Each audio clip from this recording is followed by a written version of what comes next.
चीजों को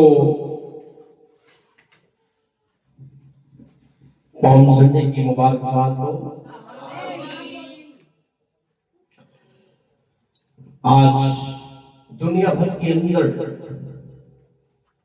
पूरे संसार के बीच में आज इस त्योहार को जो है वो बड़े धूमधाम के साथ मनाया जा रहा है। हर गिरजाघर के बीच में, हर चर्च के अंदर हम देखते हैं कि लोग बड़े जुलूस के साथ बाजारों में, सड़कों में, गलियों में, चौराहों पर आज बड़े धूमधाम के साथ इस त्योहार को जो मना रहे हैं। इसके पीछे एक बहुत बड़ा इतिहास है। ये खजूरों के इतवार, इसके पीछे एक बहुत बड़ा इतिहास है। अजीजों, आज हम उस इतिहास को देखेंगे कि पाक कलाम के अंदर सीखेंगे कि ये खजूरों की इतवार जो है ये क्यों मनाई जाती है। ये फसह का पर्व जो है इसे क्यों मनाया जाता है। बाइबल पुराने नियम के अंदर और नए नियम के अंदर भी हमको इसका इतिहास जो है वो बताता है। बड़े ध्यान के साथ कलाम को सुनना।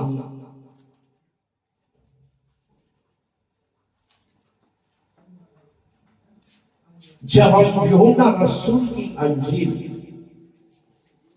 उसका 12 अध्याय और उसका 12 से हम पढ़ते हैं तो उसके अंदर लिखा हुआ हमें मिलता है। दूसरे दिन बहुत से लोगों ने जो पर्व पे आए थे ये सुना कि यीशु यरूशलेम में आ रहा है, इसलिए उन्होंने खजूर की डालियां ली और उससे भेंट करने को निकले और पुकारने लगे, होशना,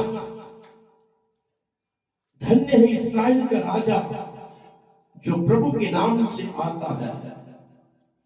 जब यीशु को गदही का एक बच्चा मिला तो उस पर बैठ गया, जैसे लिखा है,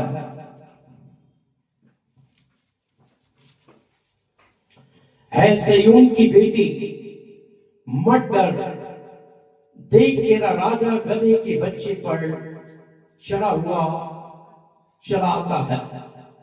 उसके चेले ये बात पहले न समझते थे, लेकिन जब यीशु की महिमा प्रकट हुई तो उनको याद आया कि ये बातें उसके बारे में लिखी हुई थी और लोगों ने उससे इस प्रकार का व्यवहार किया था।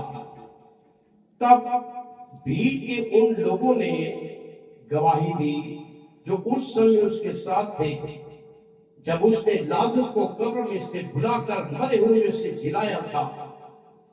इसी कारण लोग उससे भेंट करने को आए थे, क्योंकि उन्होंने सुना था कि उसने ये आश्चर्य क्रम दिखाया है। तब फरीसियों ने कहा, सोचो तो सही कि तुम में से कुछ नहीं बन पड़ता, संसार उसके पीछे है।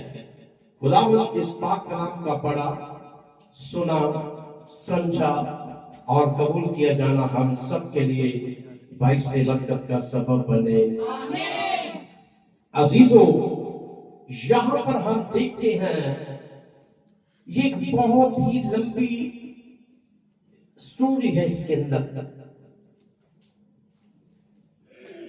यहां पर हम देखते हैं कि मरियम और उसकी बहन मार्था के गांव के अंदर जो उसका भाई लाजर था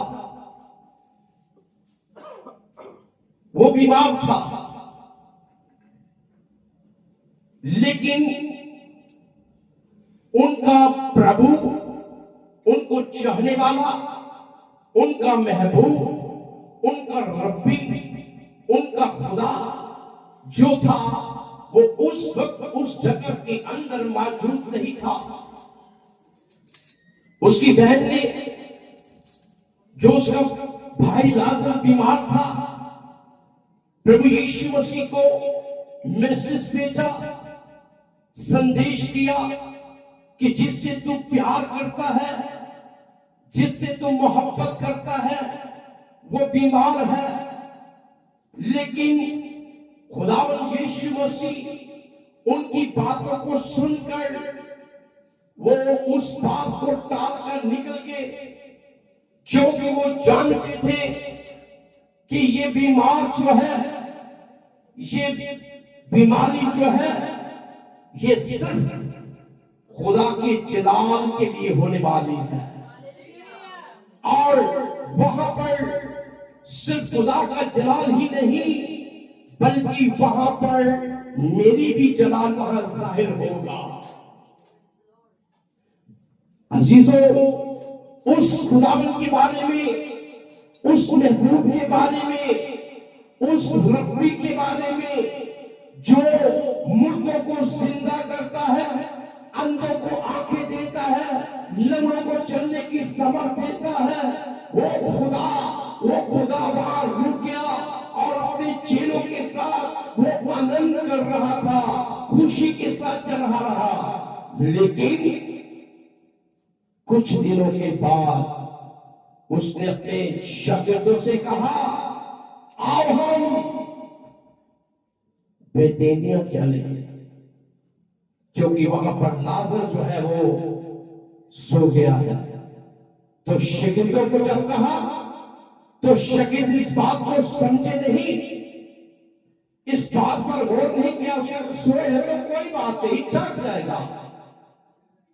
ये बातें जो है चल रही थी, लेकिन बाइबल ये बताती है कि जब उसने खुलकर उससे बातें की कि लाजर जो था वो मर गया है, कहता मर गया तो क्या है, वो जाग जाएगा।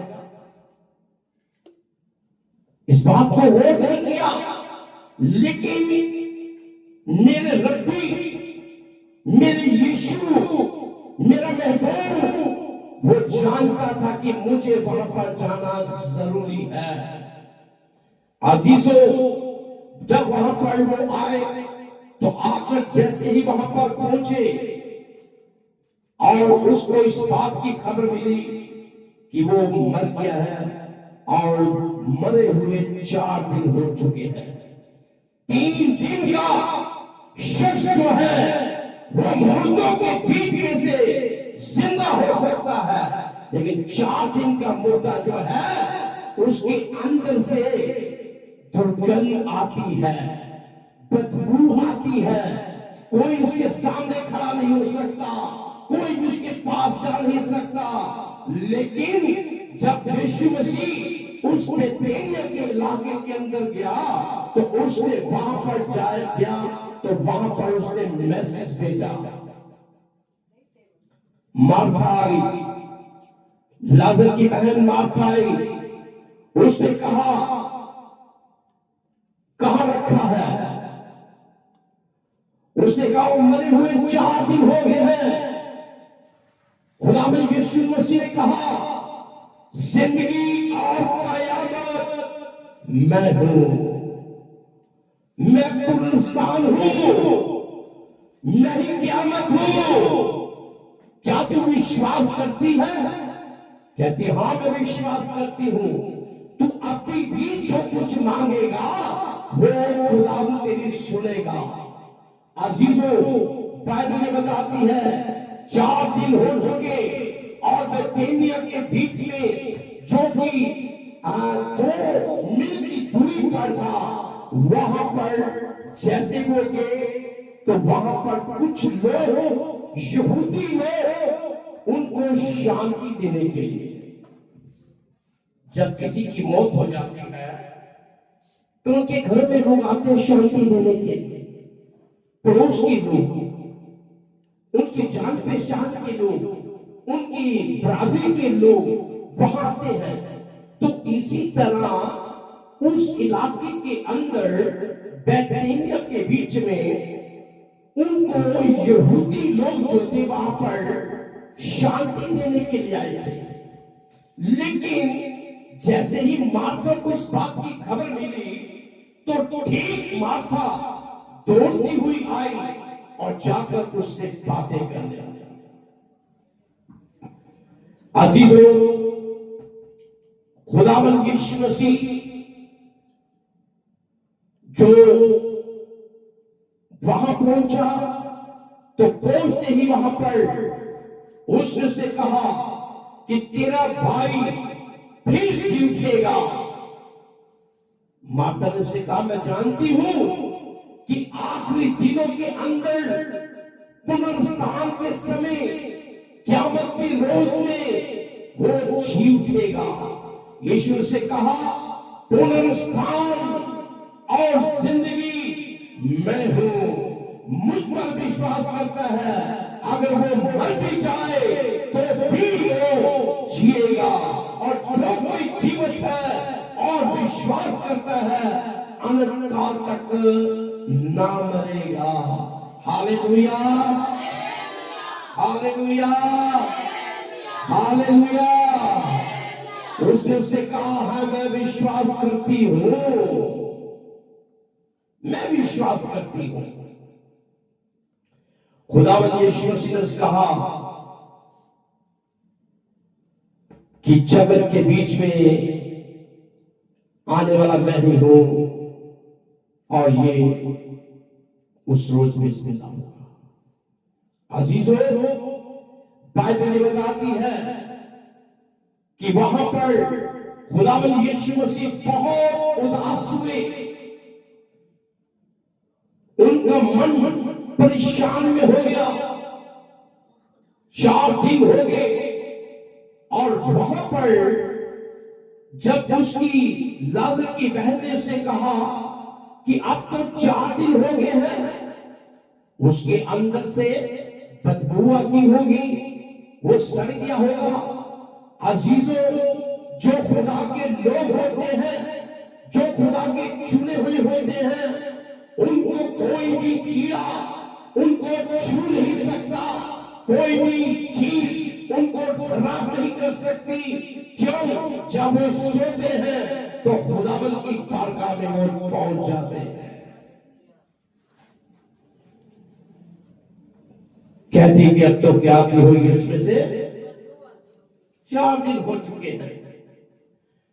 यीशु ने कहा, अगर तू विश्वास करेगी तो खुदा की महिमा को, हालेलुया। तब उन्होंने कहा, पत्थर को हटाओ। खुदा यीशु मसीह जो थे, इस बात के लिए वो बहुत ही खौफ के बीच में आ गए, गुस्से के अंदर आ गए। उसने कहा, कहां रखा है? कहते चलकर देख ले। देखा, उसने कहा पत्थर को हटाओ, और जैसे ही उसने पत्थर को हटाया, उसने ठीक वहां पर कोई भी किसी की बात को नहीं देखा, कुछ भी नहीं कहा, अपने बाप के साथ बात कर रहा था। कोई उसने कहा कि इसे जिंदा कर, उसने ये कहा, हे लाजर, कब्र के बीच में से बाहर आ। ठीक लाजर जो 4 दिन का मुर्दा था निकल कर बाहर आ गया। यीशु ने कहा, इसके जाने दो, खोल दो। जो अंगूठे लगे हुए थे, कपड़े के साथ लिपटा हुआ था, उसे खोल कर जाने दिया। अजीजों, जैसे वहां पर कुछ यहूदी लोग जो उसको शांति देने के लिए आए हुए थे, उन लोगों ने खुदावंद यीशु मसीह पर, उस रब्बी पर तवक्कुल किया, विश्वास लाए, ईमान लाए, और बहुत सारे लोगों का मन जो था ठीक वहां पर परिवर्तन हो गया। Hallelujah, hallelujah. बहुत सारे लोग, बहुत सारे यहूदी, उन लोगों ने खुदावंद यीशु मसीह पर विश्वास करना शुरू कर दिया। अब यहां पर हम देखते हैं ये काम तो हो गया। अरे वहां पर जितने भी, और ये खबर कैसे फैली, एकदम बड़े बड़े जितने भी प्रधान याजक थे, बड़े बड़े फरीसी थे, उन लोगों का हेड तक पहुंची ये खबर। उन्होंने रातों रात इस बात की खबर सुनते ही ये प्लानिंग तैयार की। उन्होंने कहा कि ये काम जो हो गया है, इसके लिए हम ये करें कि हम यीशु को पकड़े और उसका कत्ल कर दें। जैसे ही खुदा की हदायत इसके अंदर आई, उसने ले जाकर अपने उन तमाम शागिर्दों को वो ठीक जंगल की ओर चला गया, एफ्राइम की जंगल की ओर वो चला गया, और कोई भी वहां पर जा नहीं सकता था क्योंकि ये खुदा की प्लानिंग थी। एफ्राइम के जंगल के अंदर यीशु मसीह ने अपने शागिर्दों को भी साथ ले गया और वहां पर रहा, उस जंगल के अंदर रहा, और जंगल के बीच में रहकर वो अपने टाइम को निकालता रहा। ये बहुत बड़ा काम था। अजीजों, बाइबल बताती है कि जब फसह का पर्व नजदीक आ रहा था, लोग ईद मनाने के लिए वहां पर आने वाले थे, तो वहां पर ईद से 6 दिन पहले बैतनिय्याह से के बीच में जब खुदावंद यीशु मसीह वहां पर पहुंचा, तो बाइबल ये बताती है कि वहां पर उससे भेंट करने के लिए बहुत सारे लोग आए। लोगों ने हाथों के बीच में खजूर की डालियां लिए हुए उसका स्वागत किया। कपड़े को उतार कर उन्होंने रास्तों के बीच में बिछा दिए, और उस गधे के बच्चे को लेकर उसके ऊपर कपड़े डाले और उसको बिठाकर वो सीधा बैतनिय्याह से निकलकर वो ठीक यरूशलेम की ओर बढ़ने लगा।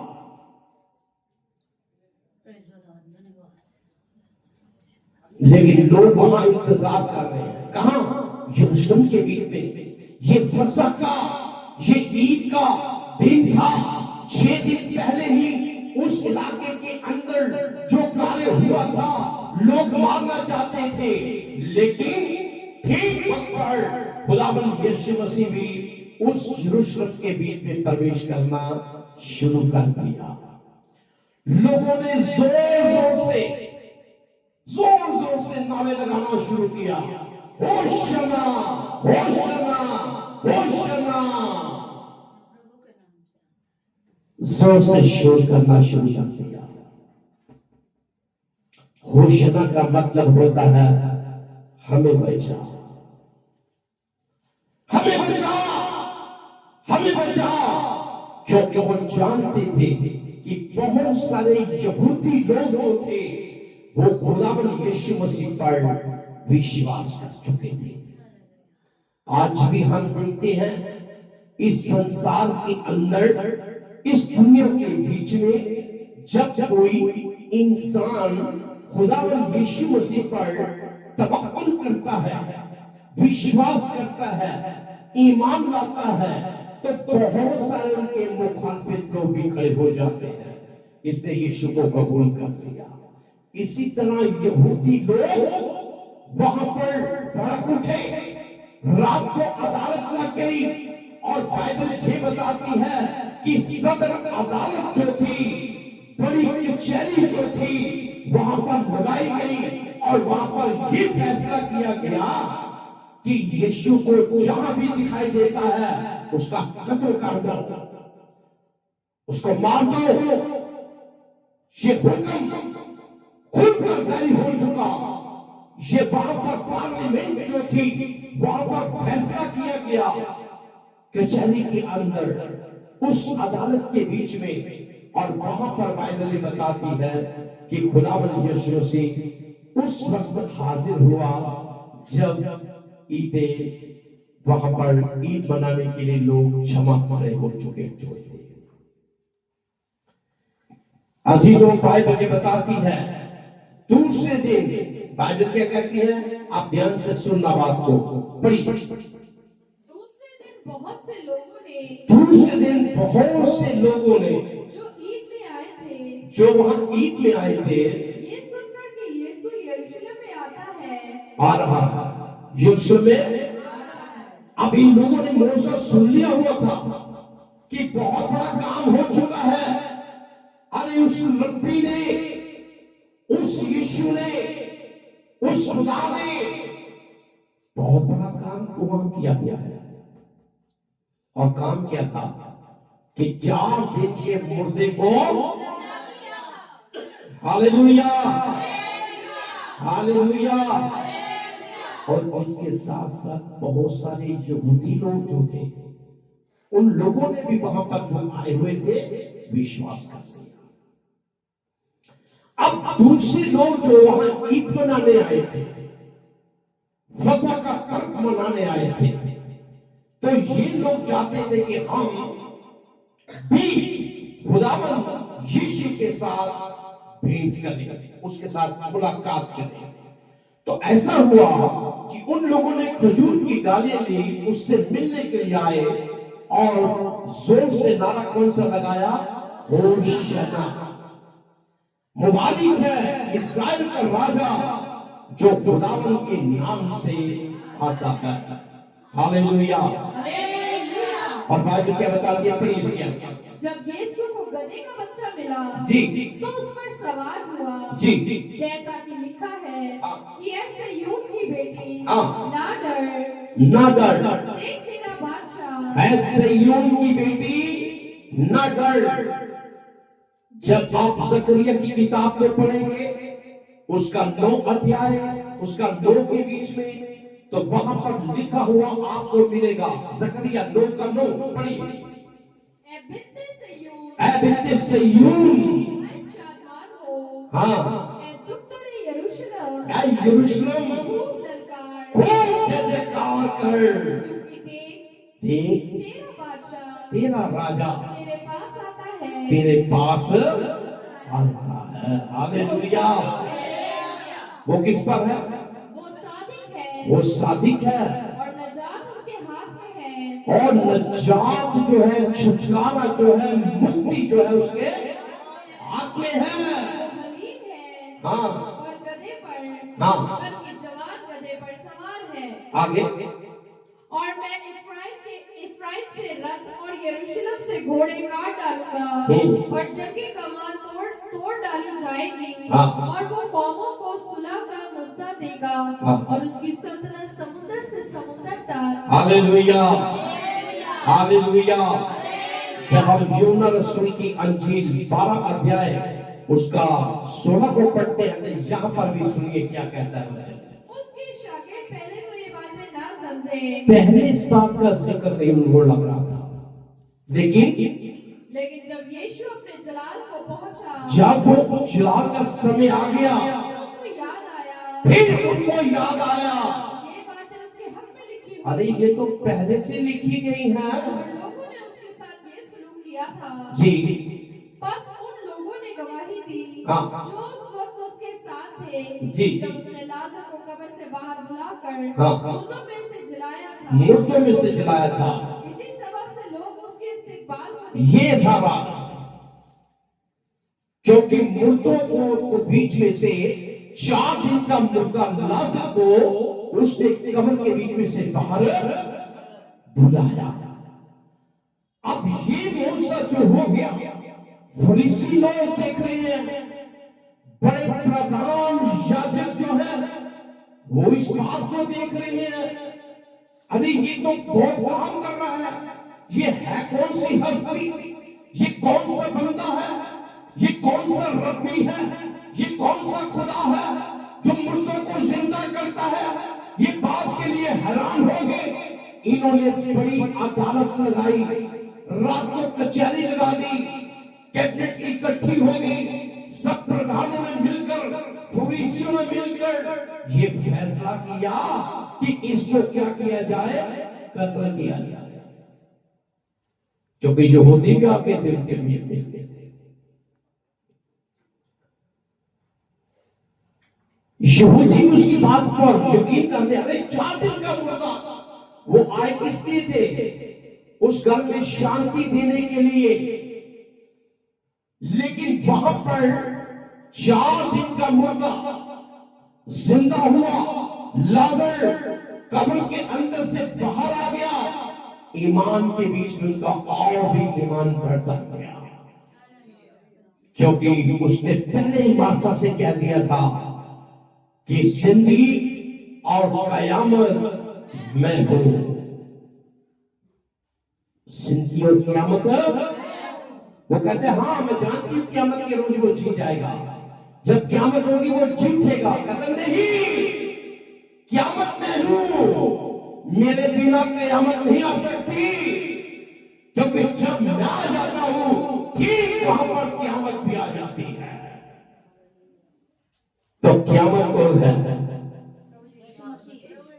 पुनरुत्थान कौन है, खुदावंद यीशु मसीह। Hallelujah, hallelujah.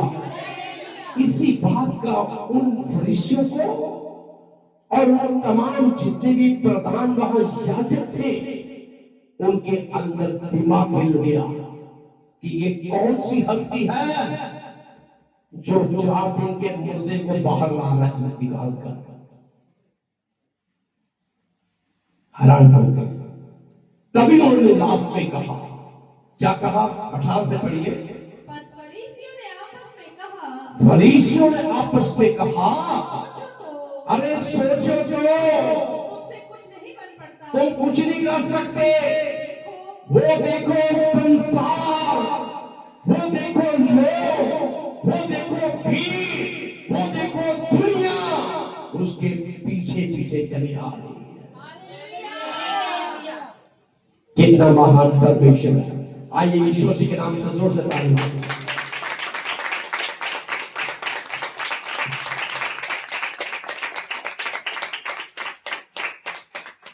अजीजों, ज़बूर की किताब जब हम पढ़ते हैं,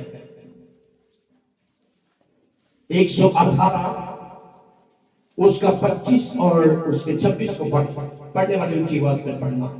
यहाँ पर दाऊद जो है नबी अपने इस बात के बारे में क्या कहता है, सुनिए। ऐ खुदावंद बचा ले, जी, मुबारक है वो। देखिए दाऊद भी इस बात के लिए कह रहा है, दाऊद नबी जो है वो भी इसके बारे में खुलकर बात कर रहा है। मुबारक है वो जो खुदावंद के नाम से आता है, और हमने तुमको खुदावंद के घर से दुआ दी है। Hallelujah, hallelujah. और जकरिया की किताब 9 अध्याय 9 के अंदर भी ऐसे ही लिखा है। अजीजों, मैं आपको बताना चाहता हूं, यरूशलेम के बीच में जब यीशु मसीह 12 साल का था, ध्यान से बात को सुनना, उस वक्त खुदावंद यीशु मसीह यरूशलेम के बीच में क्या था। लूका रसूल की अंजील, अभी पढ़ने का टाइम नहीं है, आप नोट कर सकते हैं। लूका रसूल की अंजील 2 अध्याय 41 और 42 के अंदर लिखा है, क्योंकि यहूदियों के अंदर कानून था कि जब जब बच्चा 12 साल का ना हो जाए तब तक वो यरूशलेम यानी वो मंदिर जो था उसके बीच में प्रवेश नहीं कर सकता।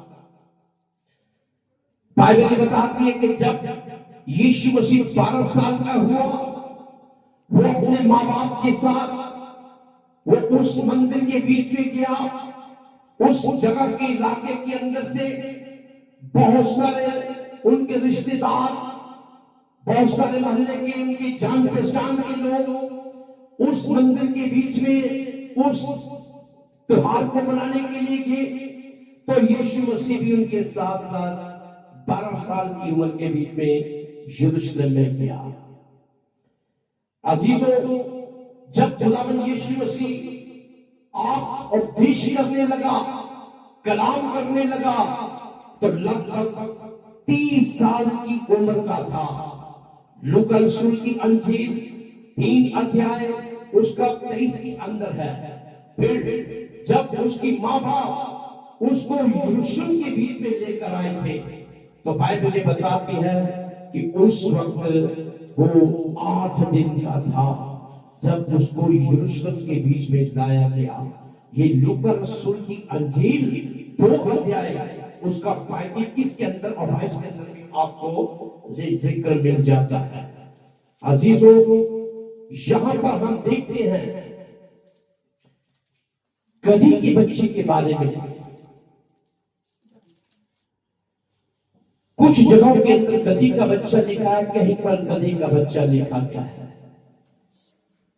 हम देखते हैं लूका रसूल की अंजील 19 अध्याय उसका 28 के अंदर वहां गधी का बच्चा लिखा गया है।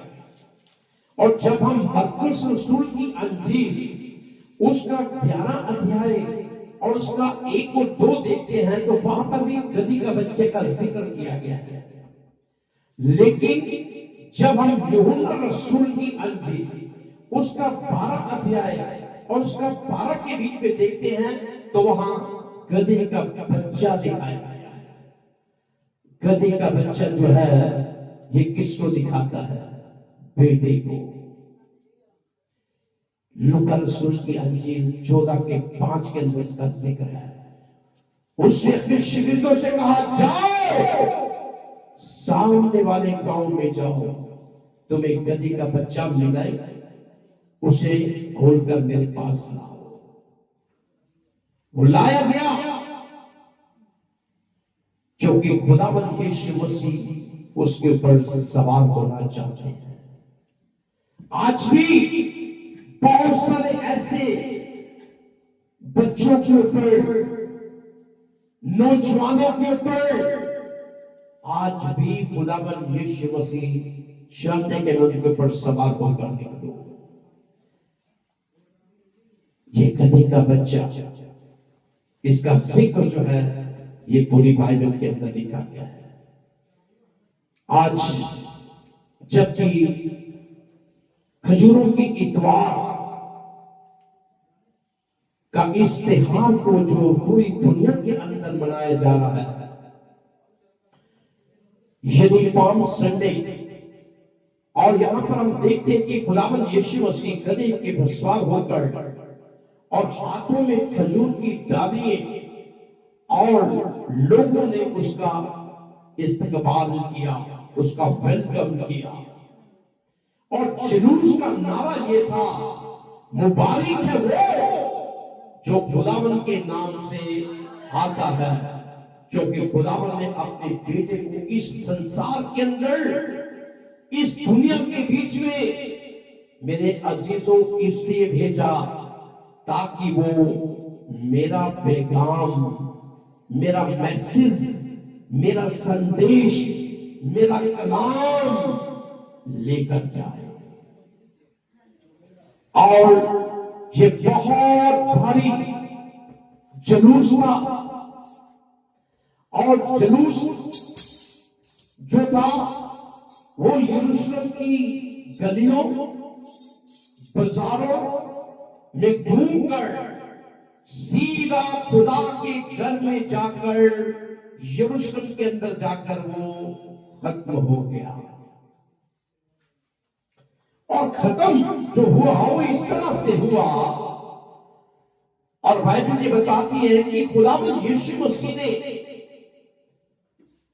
जब वहां पर पहुंचा तो उसने देखा कि उस खुदा के भवन के अंदर, खुदा के घर के बीच में बहुत सारे लोग जो थे वहां व्यापार कर रहे थे, बिजनेस कर रहे थे, लेन देन कर रहे थे।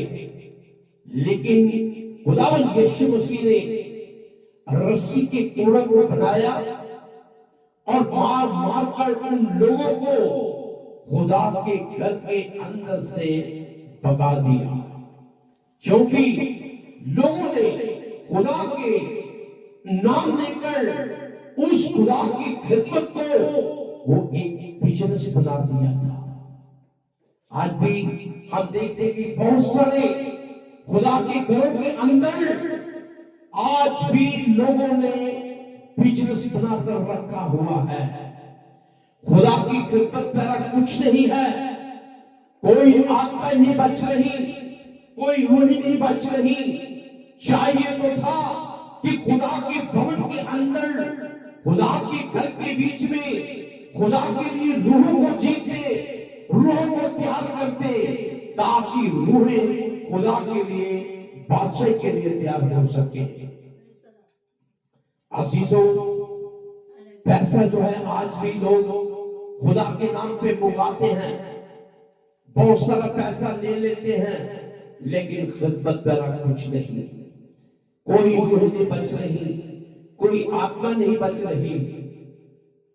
बाइबल ये बताती है, लेकिन जो लोग सच्ची खिदमत करते हैं, जो लोग सच्ची खिदमत करते हैं, उसे तो कुछ भी पैसे लगा नहीं मिल रहे, बेचारे दौड़ रहे हैं, रूह को बचा रहे हैं, रूह को कलाम सुना रहे हैं, रूह को खुदा की बादशाह के लिए तैयार कर रहे हैं। उनके पास कोई पैसा नहीं, लेकिन आज बहुत सारी ऐसी मिशनें भी हैं जिनके वसीला से लोग इस कारोबार को कर रहे हैं।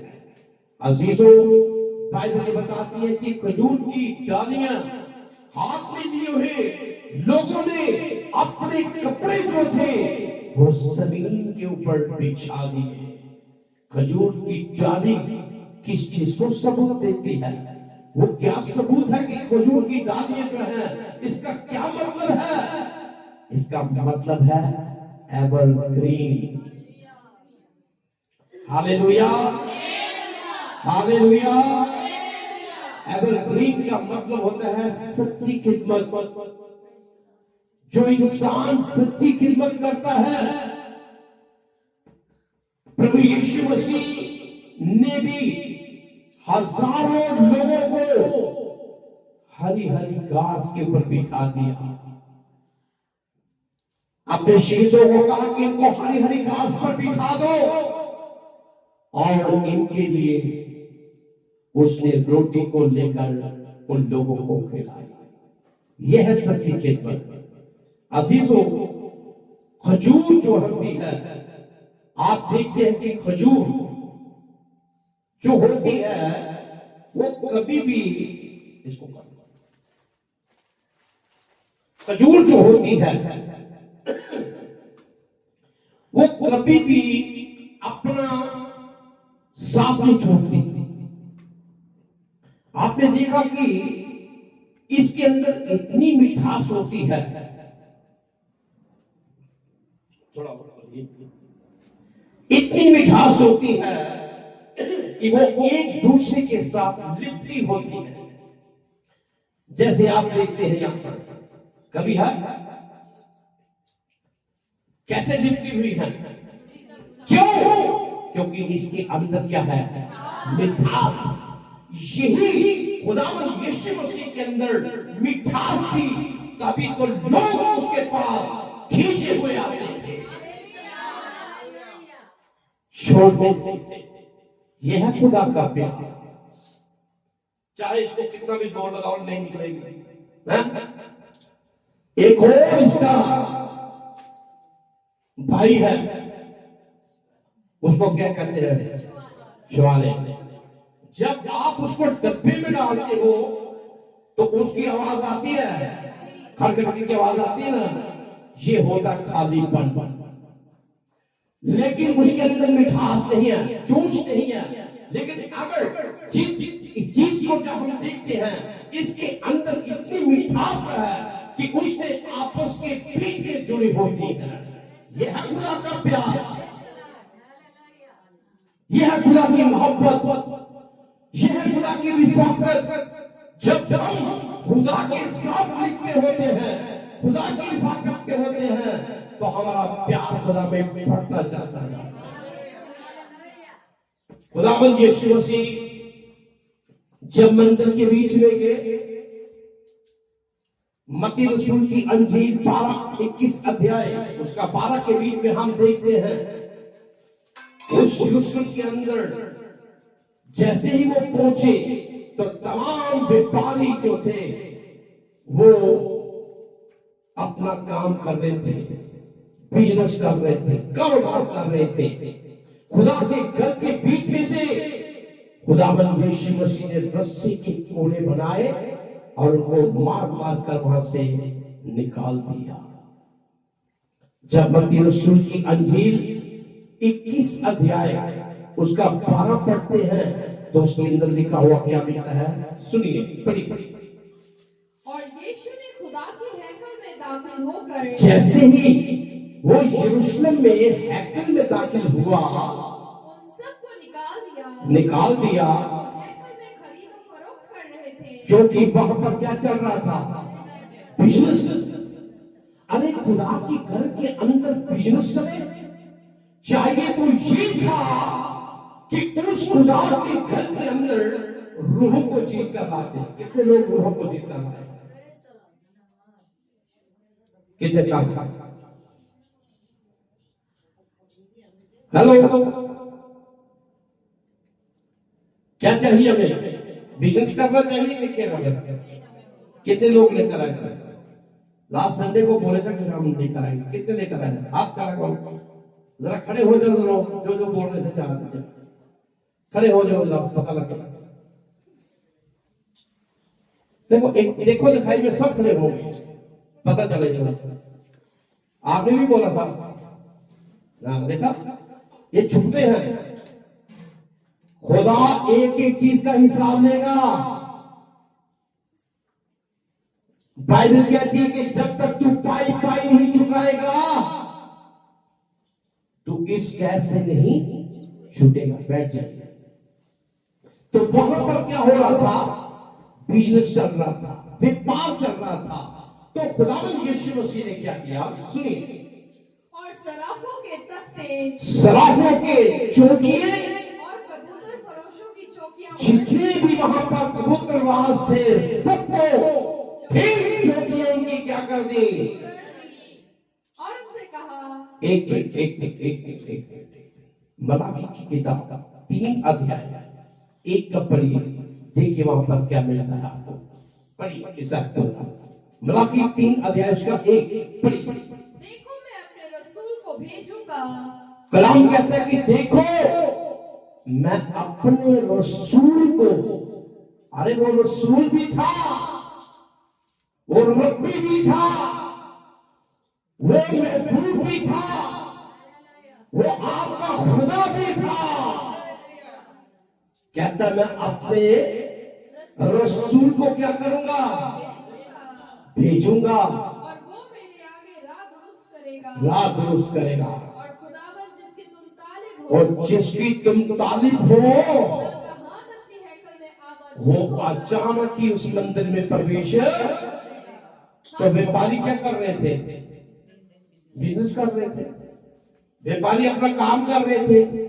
वो नहीं जानते थे कि यहाँ पर खुदावंद यीशु मसीह आज भी बहुत सारी जगहों के अंदर, बहुत सारे खुदा के घरों के अंदर आज भी बड़ा बिजनेस चल रहा है। रूहे नहीं है, रूहे है जो है बची हुई पहली की सदियों से, लेकिन उनके अंदर कोई बदलाव नहीं, कोई रिवाइवल नहीं, कोई चेंजिंग नहीं, वही वही बड़ी बड़ी है। और अंदर क्या हो रहा है, बिजनेस। लोगों ने आजकल भी ये काम पकड़ा हुआ है। लाठियां बनाई हुई है अंदर, स्टॉल लगाए हुए हैं अंदर, खुदा के भवनों के अंदर ये काम कर रहे हैं, लेकिन खुदा को ये पसंद नहीं है। बाइबल कहती है जब तक तू पाई पाई नहीं चुकाएगा तू इस कैसे नहीं छूटेगा, खुदा दे देगा हिसाब।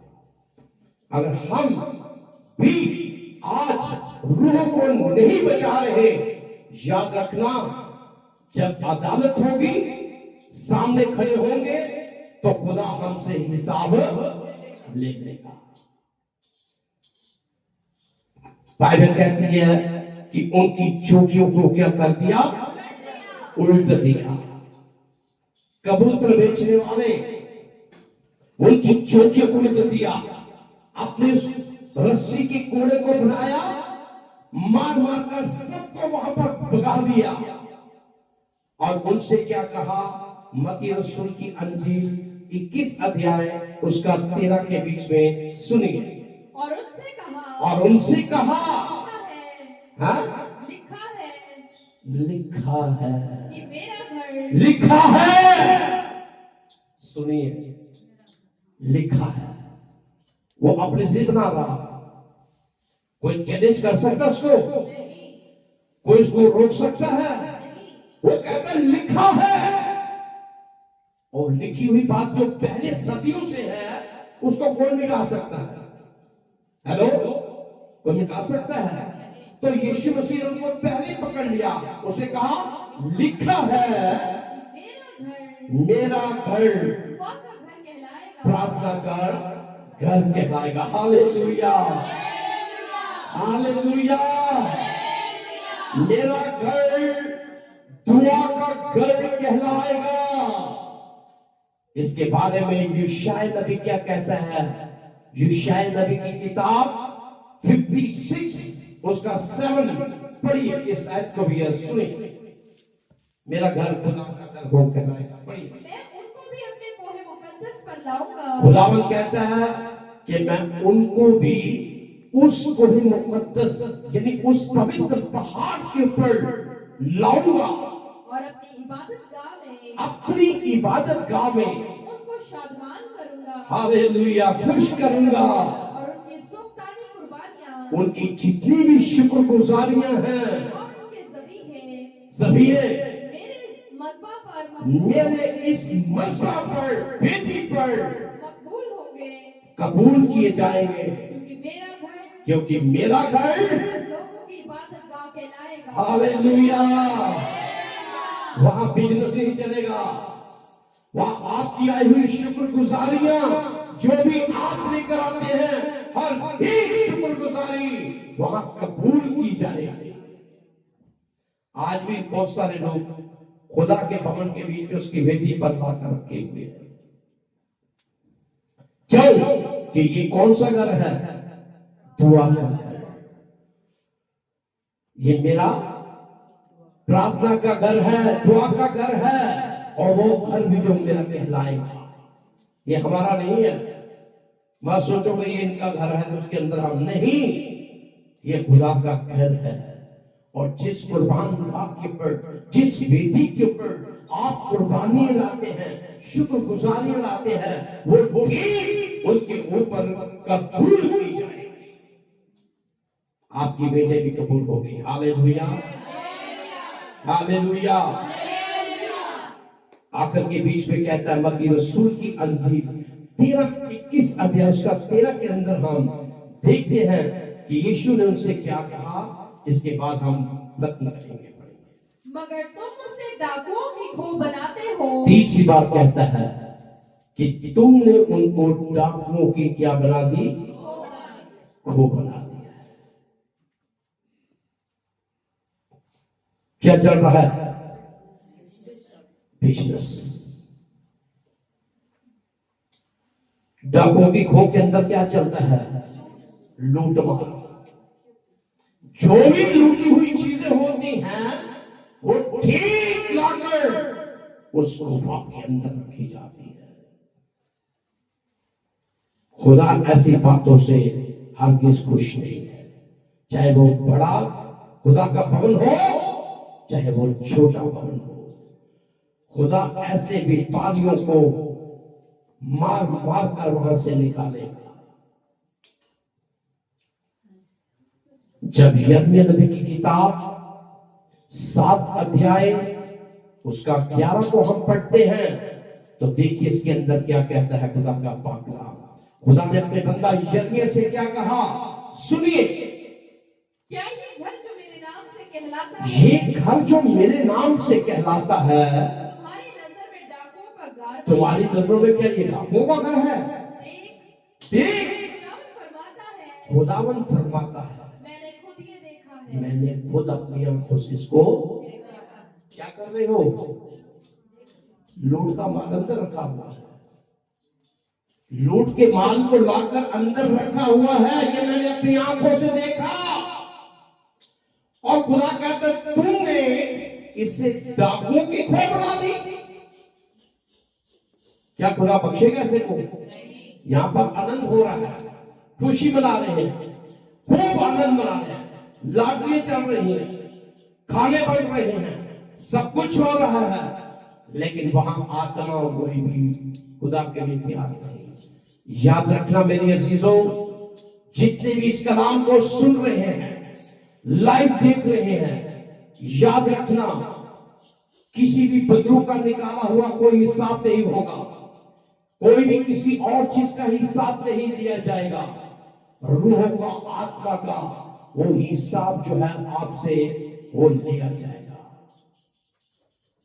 इसलिए याद रखें, आज पाम संडे जो है, खजूरों की इतवार जो है बड़ी धूमधाम के साथ मनाई जा रही है।